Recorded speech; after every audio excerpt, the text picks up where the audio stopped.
Assalamu alaikum wa rahmatullahi wa barakatuh.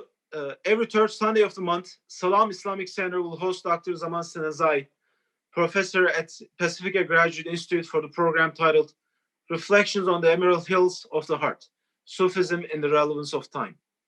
Zaman Stanizai is a professor of mythological studies at the Pacifica Graduate Institute and a professor of political science at California State University, Dominguez Hills.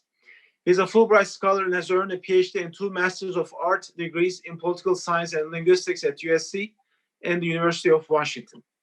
Dr. Stanizai has engaged in extensive postdoctoral studies in Sufism and mysticism, concentrating on the thought of Ibn Arabi and Rumi. His literary work is published in Persian, Pashto, and English. His recent articles are posted on Cambridge University Open Engage, History News Network, the Middle East Institute, and the HuffingtonPost.com and the Fountain Magazine, among many others. He has lectured widely on Islamic contributions to world civilization. Let's welcome Dr. Stanizai. Please, Doctor. Greetings of peace to everyone, far and near. I've been invited to speak on reflections on Emerald Hills of the Heart. I tried to analyze it to see what this title means, but I did not go beyond the first word, reflections. So this talk and probably the ones that follow would in most cases be just reflections. And the way I look at this is that in Wisdom and Folly, it's been said, don't look back, you're not going that way. The folly in that is that looking back and remaining stuck there, and the wisdom in it is to look back and see where you come from, so you can have a sense of direction where you're going. The Muslim world is fast becoming irrelevant to modernity because it's stuck in its glorious past, unable to adapt to present realities in a meaningful way.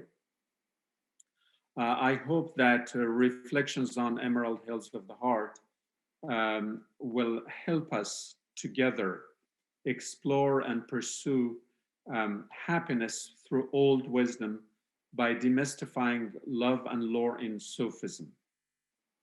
And that brings us to the topic of today, which is Sufism in the relevance of time.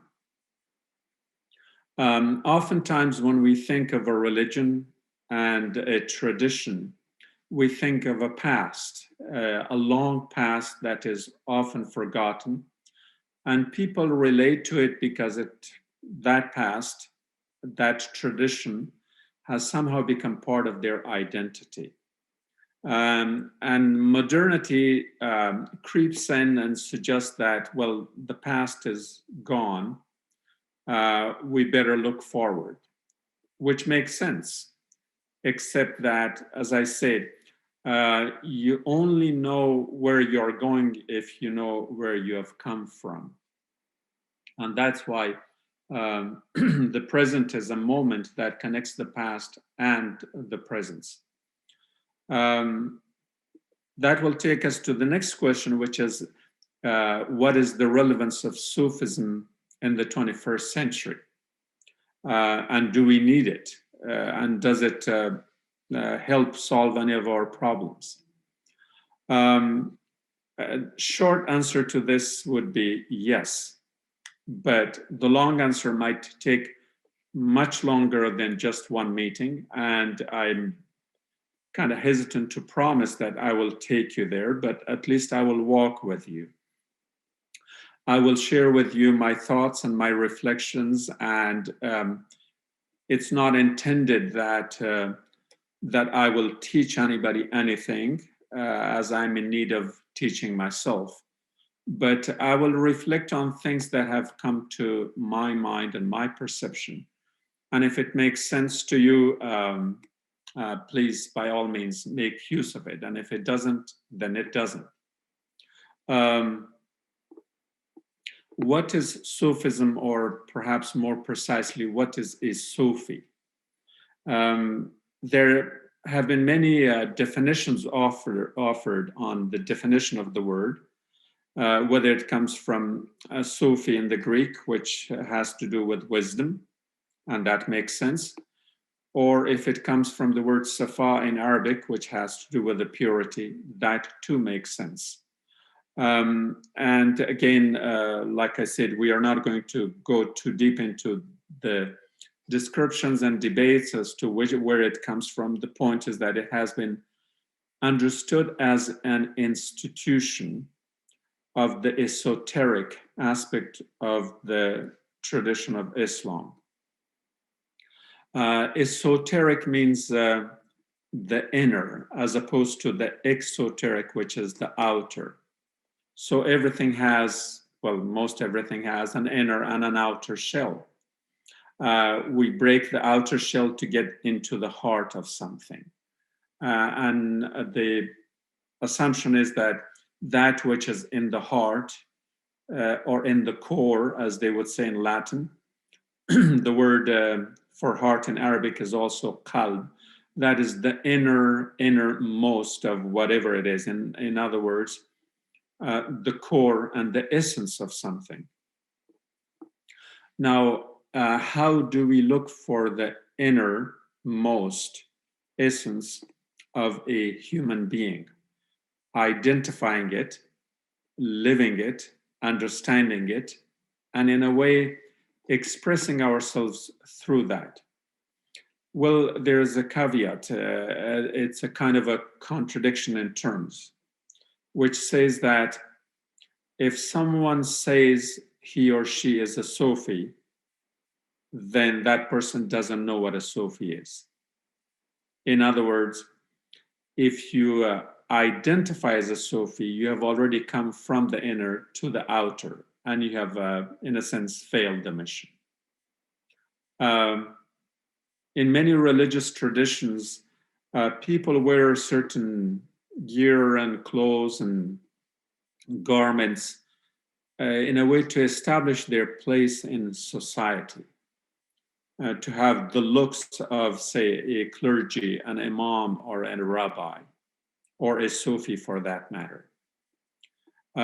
These are the outer manifestations, and yes, there are people who dress like Sufis, and I don't mean to criticize them for the way they are dressed, but in essence, Sufism is not the appearance, as I said earlier. It's what's within you, not what you show without. And many of the Sufi poets have said this in various terms, expressing that fact, that if anyone shows in his or her outer looks to be a Sufi, then the first step is violated. That is kind of expressions for, how do we say, for the worldly matters. When we speak about Sufis, the way we understand is that a Sufi lives in this world, but is not of this world. So when you're not of this world, then you better not act as if you are. In other words, this worldly glory and manifestations and all these things should not matter to you. And as far as the inner is concerned, that is, to put it in a simplistic way, that is nobody's business but yours. And how is it your business? It's your business in the sense that you have to understand who you are. Most often when people talk about matters of faith and religion, the question that is often attempted to discuss is there a God? Can we prove God? Etc., etc. I'm trying to stay away from that question as much as possible.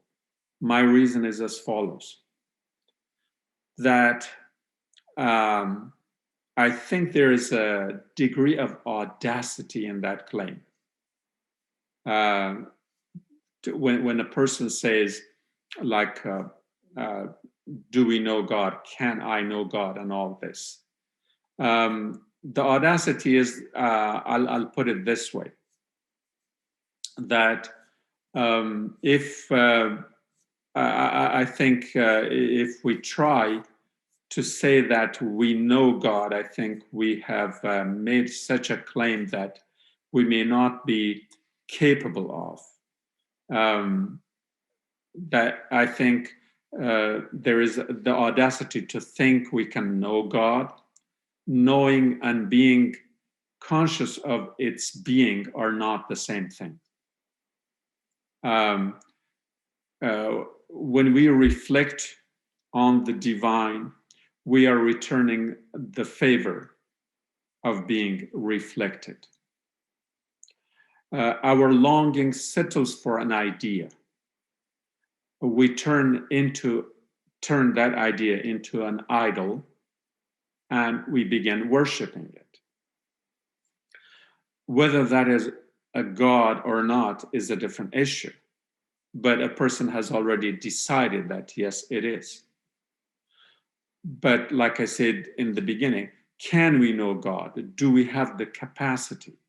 Do we have the senses? Do we have the skills? Do we have the faculties?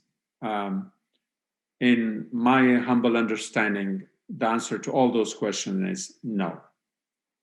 We are not capable of knowing God if God is greater than anything we can imagine. God being greater than anything we can imagine is an infinity.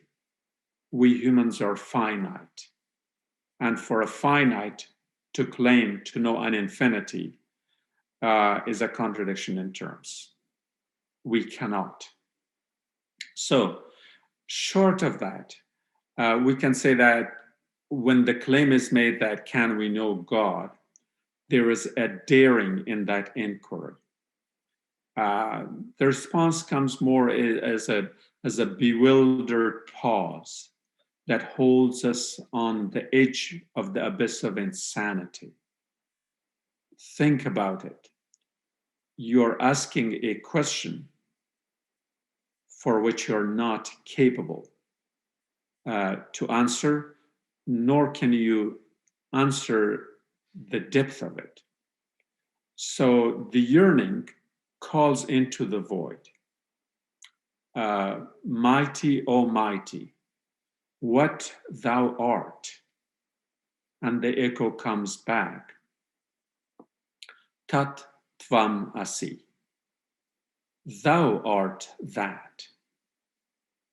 Which is the same answer that Moses got in Mount Sinai, in the Kohitur, as we say, as we Muslims say, Jabal al-Tur.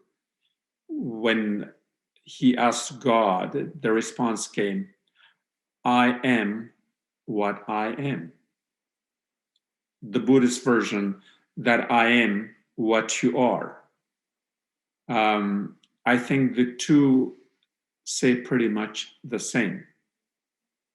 I like the Buddhist version for the following reason, that when it says, I am what you are, it is directing us to an understanding of the God within.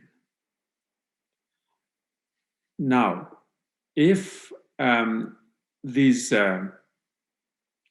highly significant entities, these sources, have directed us to look for God within, then why are we looking without?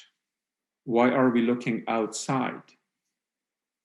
And I think part of the reason might be, and of course this is my reflection, true or not, part of the reason, in my opinion, is that in older time, gods were seen as an external entities. They were given a place somewhere in high heavens beyond our reach. but they were given powers that kind of interacted with humans in their daily life. I think we have come a long way in terms of time, the passage of time, but there too we are stuck in the old mindset of looking for God outside. If we take the word explore from Latin, it begins with the word ex, and ex means out of, that is outside of. Again, the inner part is shunned, it's closed, but you are invited to explore, to try to find God in the outer reality. And because of this, I think that our outer senses, and in these days we don't even call them that, we just call them the five senses. But at least from the Sufi perspective, there are 10 senses. 5 of them are inner senses and 5 of them are outer. Now, the outer senses are the smell and taste and touch and all that we are all familiar with. They have gained such a notoriety, such an acceptance, such a prevalence, such a dominance, that the inner senses are completely dismissed from most cultures. And so in the absence of inner senses, it's only logical to assume that then you're not going to be looking for God within you, because the senses have been dismissed. Once it comes to the outer senses, and the outer senses, you're looking outside, the exact opposite of what God had said to Moses or to Buddha, that I am what you are. So in this sense, we in a way do not appreciate ourselves, our inner reality. That is the abode of the divine. That is where the image of God, the beauty of God reflects on the human heart. All the treasures are within us. And a true Sufi ought to be looking for that, looking within to see the light. But most of us look without, with our outer senses, of course, and then we hope that the reality we find outside is going to satisfy the yearning and the thirst that we have within. And in most cases, it does not. So it should not be surprising for people to deny God, because they look for God with the outer senses, and the outer senses are totally incapable, well, if not totally, for the most part, because they have restrictions and limitations in their range of perception.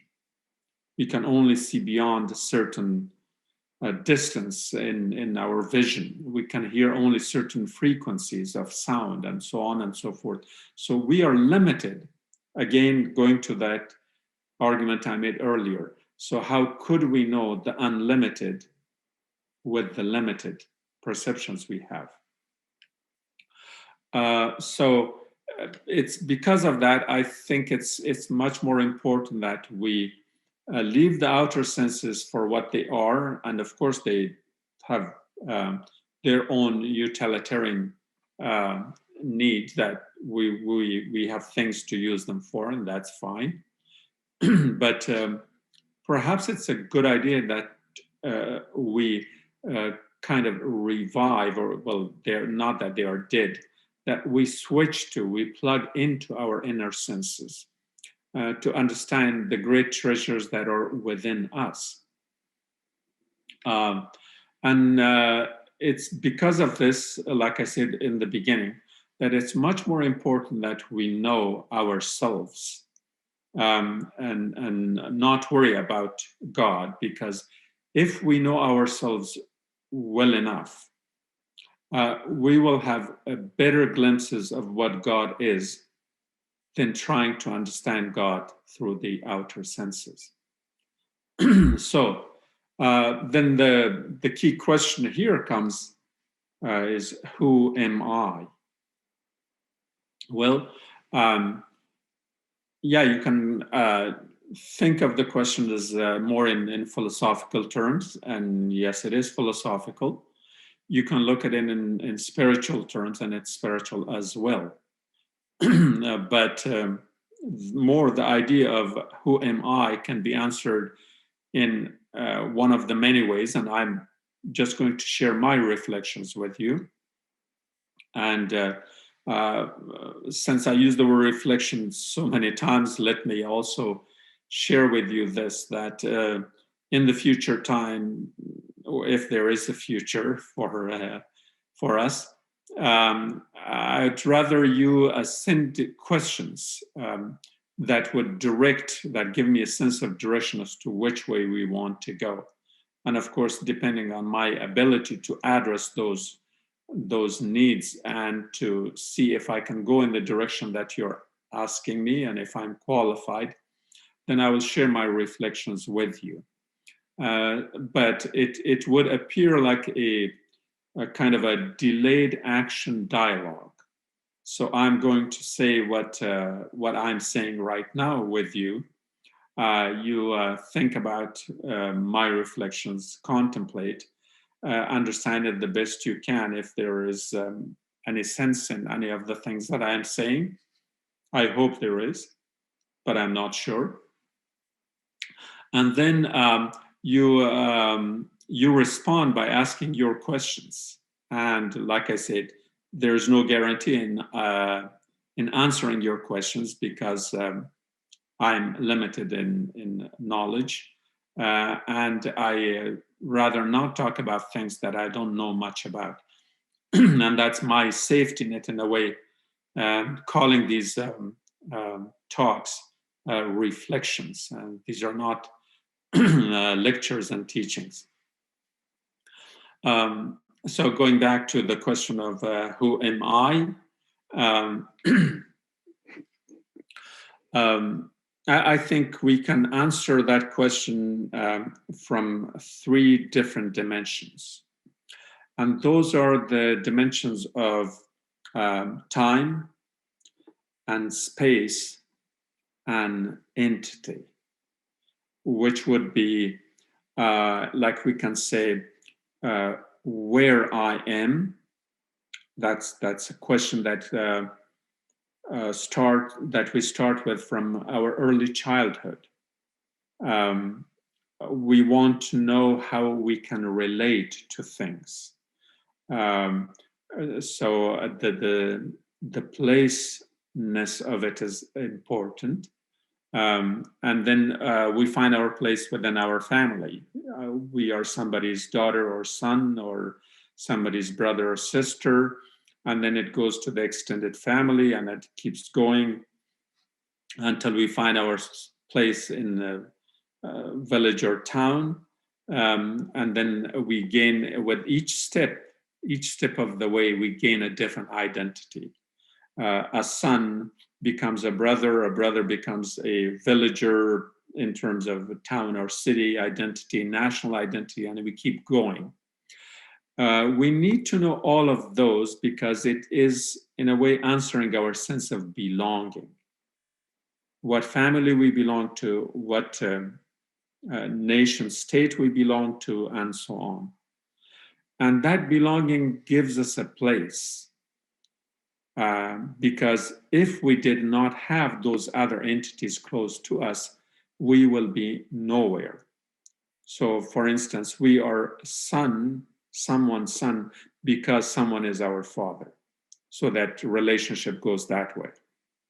And we go through many of the identities that starts with the co, from the Latin prefix, with someone or together with.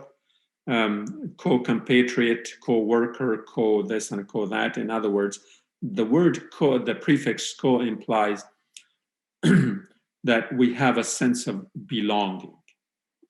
And that gives us comfort. We know where we are, the placeness of it. We also go to the timelessness, our identity in terms of time. When we start as infants, we ask our parents, where do I come from? And the parents often dismiss us, but they give us an answer, oftentimes not an intelligent one. But then we say, okay, mommy, where do you come from? And where grandfather came from. So we go in a historical timeline into the past. The geographic timeline of space was in the first one. The historical one is in the second one. And so then we say, okay, for instance, I'm a Muslim or a Jew or a Christian. And the minute you say, I'm a Christian, you belong to a 2,000-year-old tradition. So this timeline becomes significant. So you find yourself in time and you find yourself in place. And again, that gives you a sense of comfort. And oftentimes, of course, we claim a kind of belonging, but at the same time, we express a sense of superiority to others. Because I'm a Muslim, I'm better than a Christian or a Hindu or a Buddhist. Or I'm a Buddhist and therefore I'm better than a Jainist or a Hindu, and so on and so forth. So whatever identity to which we belong by a mere accident of history is somehow being seen superior to everything else. And so you know who the God of this identity is. It's us, ourselves. We create that identity. We attach all the sense of pride to it, and the sense of superiority and the goodness and all the rest of it. In all of these, it's our ego that's operating through us. And after we find our place through time and place, through geography and history, through the vertical and horizontal axes, we jump to the next one. And that next question is, what am I? When we get to the what part of it, we try to define ourselves often in terms of our environment. What makes me me? And oftentimes we resort to things that we own, that belong to us. Where do I live, for instance, could be as much a geographic identity as it could be an identity of establishing your personality. So if you tell, for instance, in the United States, say in California, in the greater Los Angeles area, that, I am from Beverly Hills. You see, you're not giving a geographic address only. You're establishing your class, your economic status, your power. And so places that you live, things that you have, what you drive, your bank account, and all of these things are now different than those first two entities. In the where and when, you wanted to belong in a sense of camaraderie, togetherness, and equality. But when it comes to the what, the emphasis switches from that to one of distinction. Yes, I belong to you, but in a way I'm better than you because of where I live, or because of what I drive, or because of what my name is, who my parents were, or because of my status. I'm a congressman, I'm a powerful politician, I'm a successful businessman. I'm sure you've all seen People exchanging business cards. Next time, look into their eyes. Why are they exchanging business cards? Because they're establishing their distinction, that they are above in a way. If not above, it might be a reaction to the person who was trying to show his superiority. And here this gentleman says, wait a minute, I'm not any less than you. And here's my business card. See how important I am, how powerful I am, how strong I am. Whether this power and strength has to do with status, with business success, with political power, racial identity, religious identity. So all these identities that we show in this third category of distinction are meant to, at least in the social conventions, they are meant to establish your superiority. So now, yes, you belong to them, but you belong to them in a higher status. So power, status, and wealth. Why is this significant to the first question, who am I? Because you are in that competitive world and you see yourself as a part of the big machine, whether this is political machine or economic machine or social machine in terms of social status, that you want to show your significance. How much you have earned, how much you have performed, how well you do, and all the reason that success matters is because it matters in relations to others. Otherwise, your success doesn't make any difference.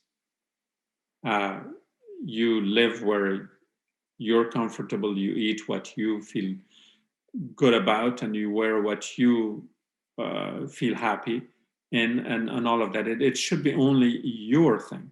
The reason you bring that up is because establishing yourself above others. Now, taking that back, I'm trying to stitch it into the earlier argument, was that when we say a Sufi lives in this world, a Sufi is of this world, but a Sufi is not of this world. A Sufi is in this world. Now, if anyone claims to be a Sufi and yet is operating through all the things that I just explained, then that person is wearing just one more facade. I'm better than you because I'm so pious, because I'm so religious, because of whatever else. So this is why it's very important that if we are thinking of the relevance of Sufism in our time in the 21st century, is that we have to evaluate the criteria that makes a Sufi a true Sufi. That this is not a mask or a facade that someone is wearing. So in that sense of the time and space and the entity itself, it gets a different question. And that question comes from the Sufi lore, where we talk about what's called qabz and bast. The qabz is the thing that holds you. It holds you either together, or it holds you tight, or it holds you back, or it restrains you. To demonstrate it through another example would be, let's say, if you're a writer, and sometimes I pretend to be, and you get a writer's block, and you have the laptop, the paper, a pencil, everything in front of you, but you can't write.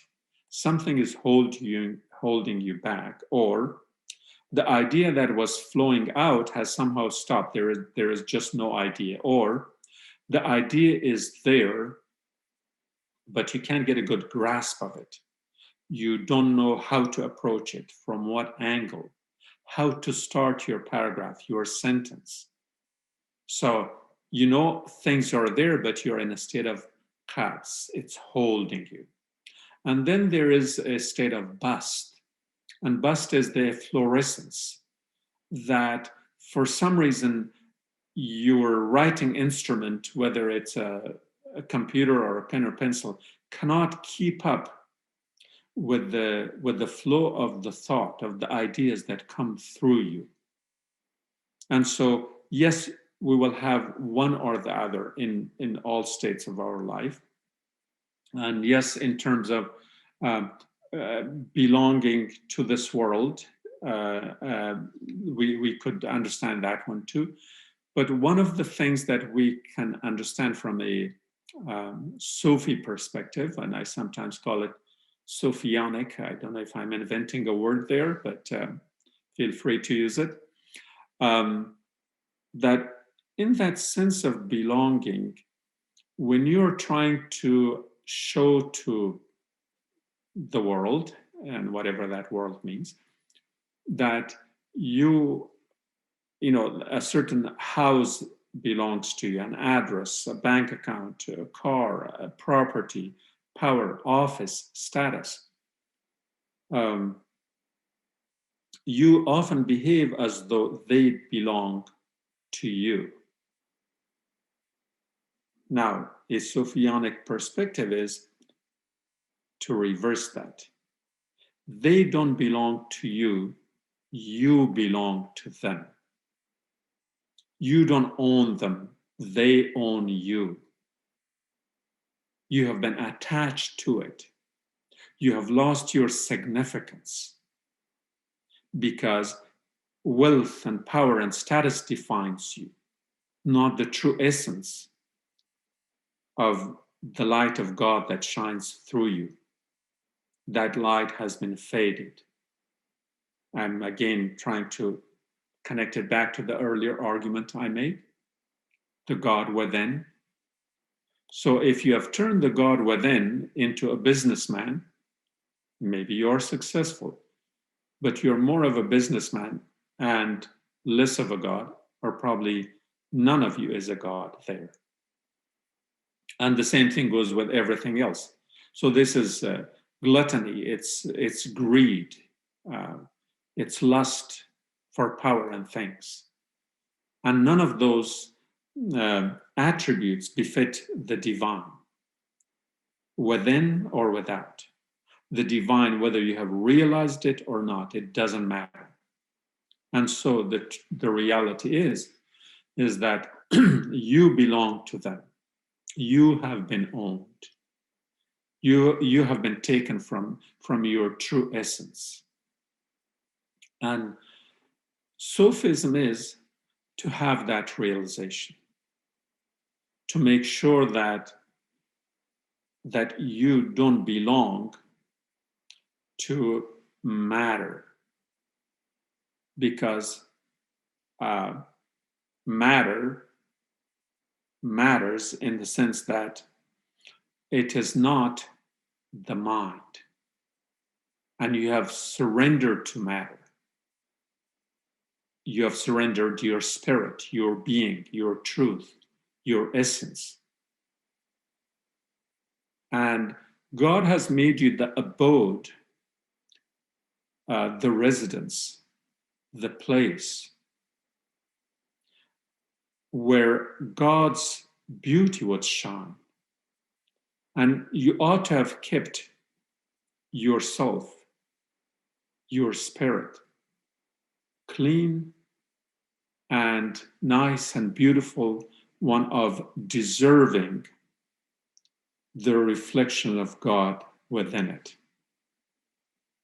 If you have filled it with other things, with wealth, power, status, all the things we talked about, then you have not left much room there for the divine to shine in. Like I said, that light has faded within you.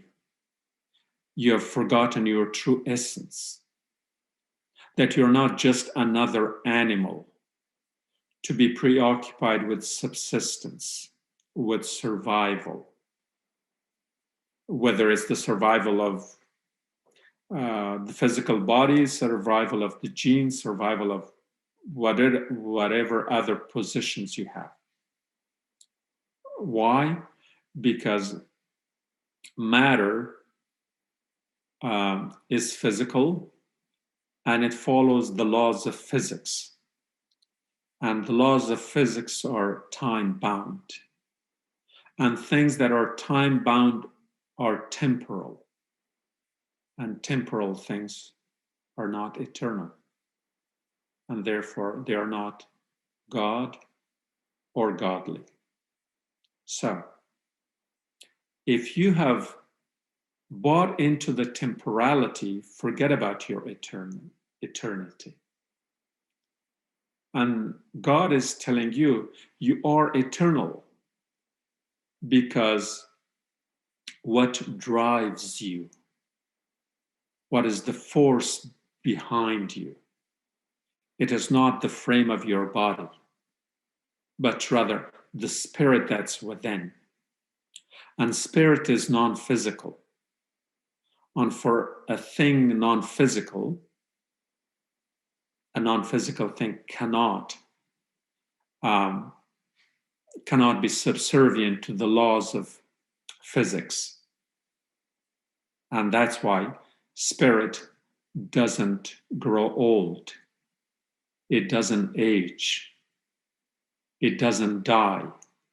It doesn't disappear. It's not within the boundaries of time. It is beyond time. Why? Because spirit as an eternal entity comes from an eternal that we also call God. And that's why when we say we are from God, we go back to God, we are talking about the spiritual part of us.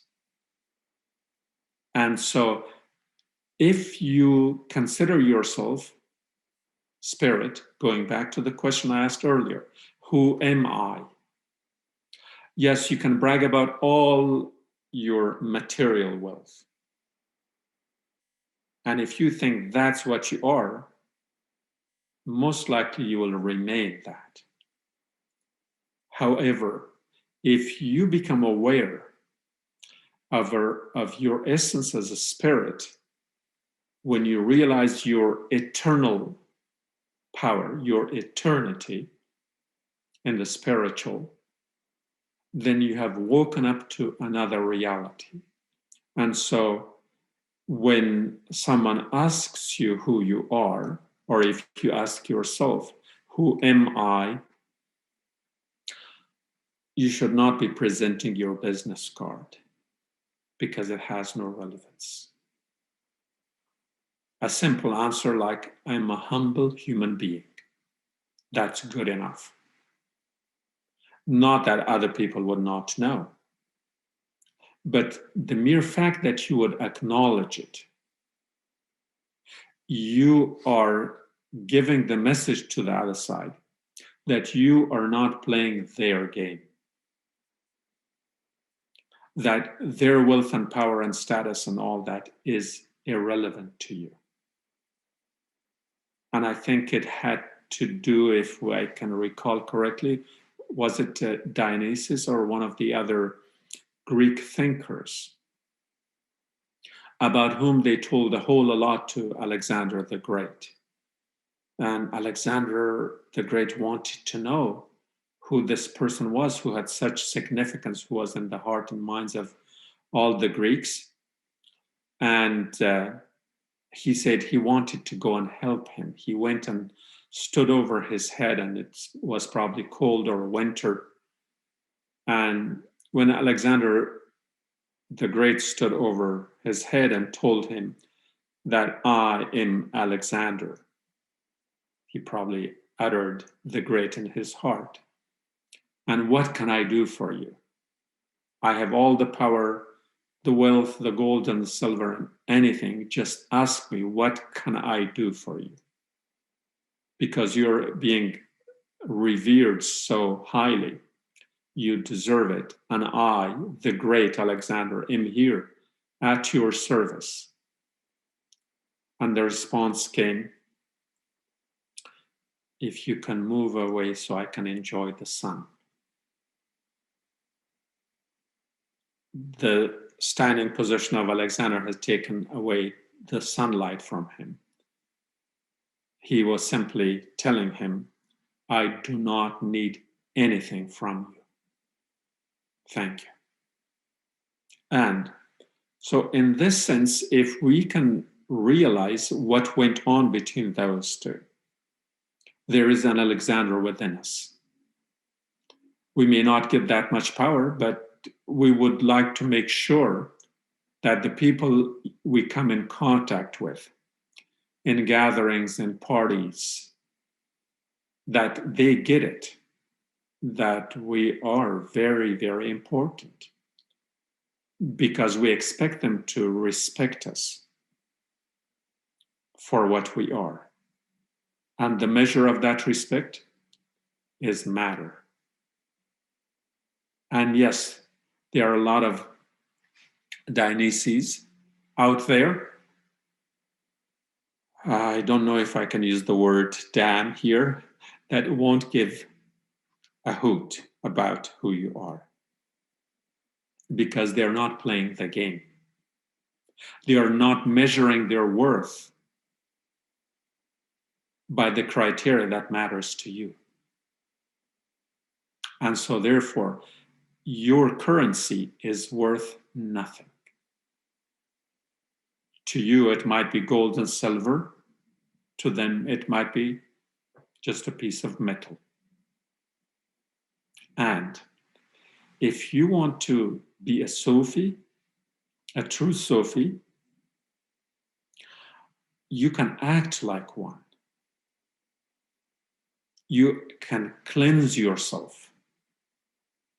You can cleanse yourself from things to which you belong, but you think they belong to you. That belonging, that connection of you with a matter implies that you are matter. Because anything that is attracted to that which it is like, its own like, proves that. If you're attracted to matter, then you are matter. If you're attracted to spirit, then you are the spirit. So which path you choose? Remember, do not change the game. What I mean by that is that if you decide, if there is awakening within you, if there is an awareness within you, the awareness of the spirit, that light, that fading light, if you dust it, if that has really shone within you, then do not brag about it. Don't show it off, because it defeats the whole purpose. And so the idea there is that if you're a true Sufi, none should know but you that you are. And that you should live and function like anyone else. And you should not abandon your manners, your way of life, your lifestyle. A story that I share with my students at Pacifica is that there was an American who became a Sufi. And he read all the literature, did all the practices, and pursued all the different ways of becoming a good Sufi, a godly individual. And many of the books and the material he read were written by, or at least were attributed to a great Sufi somewhere in Turkey. So at one point he decided that he was going to make a pilgrimage. No, not to Kaaba in Mecca in Saudi Arabia, but rather to Turkey. That he was going to meet this great Sufi. And so he got some information, an address, a phone number, all the things that he thought were good enough for him to make that journey. And when the plane lands in the Istanbul International Airport, he takes his belongings and goes over to the taxi stand, waiting for the taxi driver, and he's waiting for his turn. A taxi pulls up and says, "Where to?" And he shows him the piece of paper that was in his hand that had the address of that great Sufi. And this American Sufi makes sure that he knows where the driver is going, and the driver gives him assurances. "Yes, I know where to take you. I know this address." So he sits in the back seat, and the taxi makes its way through the heavy traffic until it gets to some neighborhood where the streets are getting narrower and perhaps darker. And the Sufi is a little nervous, and he is not sure if this taxi driver is really taking him to the right place. So finally, the taxi driver stops the taxi in front of a house. And the American Sufi says, "Where is this?" And the taxi driver says, "Well, this is where you wanted to go. This is the address you gave me." And he's not sure that this house looks kind of a bit too ordinary for a person of such fame that he had read about. But then the taxi driver knocks on the door opens, and he leads him to the guest house and says, "Well, you stay here and I will be back." So the taxi driver disappears, comes back with a tray of tea, cookies, whatever was ready, and puts the tray in front of him. And the American Sufi is kind of shocked and surprised and say, like, "Wait a minute, you dropped me off here and you're supposed to be the taxi driver and you should go and do your own business, but why are you offering the tea and the food?" And he says, "Well, I'm not here for this. I just wanted to see this great Sufi." And the taxi driver says, "Okay, you will see the great Sufi, but please enjoy your tea, enjoy your cookies." And when this, the man says, like, "Well, it's a whole new world," and doesn't know what to do, but he can't reject the hospitality. And so when he finishes his tea and cookies and sweets, then he says, "Okay, thank you for this hospitality, but now can you take me to the great Sufi that I've come all the way from America to see him?" And the taxi driver says, "You're looking at him." The point of the whole story is that the taxi driver didn't act in any manner different than what he would have been doing in his daily life. That he just appeared at the taxi stand at the airport. You can call it coincidence or whatever you want to make of it. But the point is that a true Sufi is not supposed to be known. It's not supposed to act worldly. It's not supposed to be attached to things like, power, wealth, status, and all that. It's not supposed to be even dressed in a certain way to expect other people to respect him because he is such and such a person of such distinction. No. The true Sufism is in the heart of the Sufi. The better it's hidden, the more it's hidden, the better it is.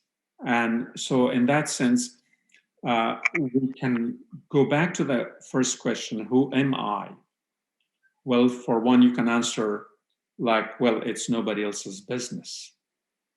What is important is that when I'm asking myself, who am I better know I better have the ability to answer myself, who am I? And if my answer is in any ways playing the worldly games, then I'm not a Sufi. In other words, I can't even pretend to myself. Let me also give you a note that the story I just told you about the Sufi who went to find the other Sufi happened to me as well. But we will keep that as a surprise for a future program whenever it becomes relevant. And if you haven't run out of patience by now, then I must have done something wrong. So I'm going to stop here. I hope that you can watch this video a few times, and that's because I usually talk kind of whatever comes to mind, and if there was any coherence to the order of matters that I discussed, I hope they were.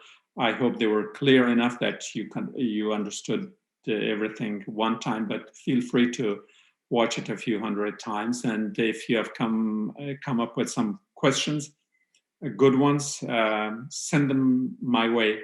And I will, as I said earlier, I will try to address them to the best of my limited ability in the next talk of this beautiful series, Reflections on Emerald Hills of the Heart. Thank you, and have a nice day, night, and whatever time applies to the reality of your being on this earth. Thank you, Dr. Zaman Stanizai.